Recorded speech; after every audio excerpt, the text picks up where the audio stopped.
आता नवीन बातमी जी येते, नवीन माहिती जी येते, तर त्याच्यामध्ये लैंगिक संबंधांसाठी अशोक खरात श्रीमंत लोकांना मुली पुरवायचा, त्यांचे संबंध मुलींबरोबर त्या विद्यार्थी कमी वयाच्या त्यांचे जुळून द्यायचा.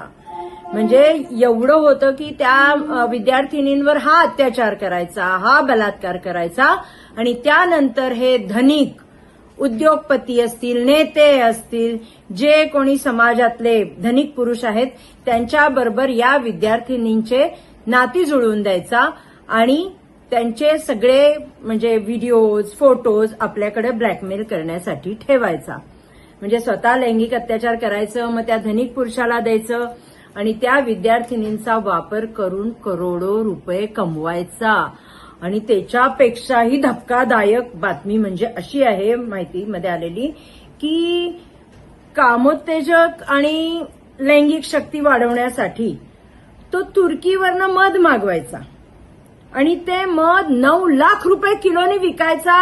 आणि हे ढक्कन नालायक म्हणजे उद्योगपती, नेते 9 लाखाला 1 किलो मध घेऊन जायचे. म्हणजे काय लाज विकून खाल्लीये का काय? 9 लाख रुपयाला 1 किलो ते तुर्की मध. त्या तुर्कीमध्ये तो काय घालायचा, त्याच्यातनं त्यांची ती लैंगिक शक्ती आणि कामोत्तेजकता वाढायची.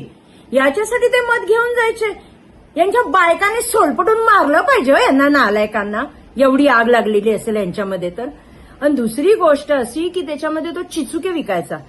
एक भाजलेला तो चिचुका 1 लाख रुपयाला का, तर तुमची लैंगिक शक्ती वाढेल, अजून बऱ्याच काही घाणघाण गोष्टी आहेत त्याच्यामध्ये.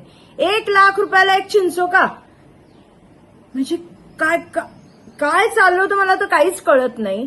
आणि आता मी नवीनच व्हिडिओ पाहिला, त्या रुपाली चाकणकर यांनी टाकलेला की एका गणपती मंडळाचा अध्यक्ष सांगतोय की आमच्या इथे आल्या आणि ते बोट त्यांचं त्या दरवाजात गाडीच्या अडकलं आणि त्यांना जखम झाली.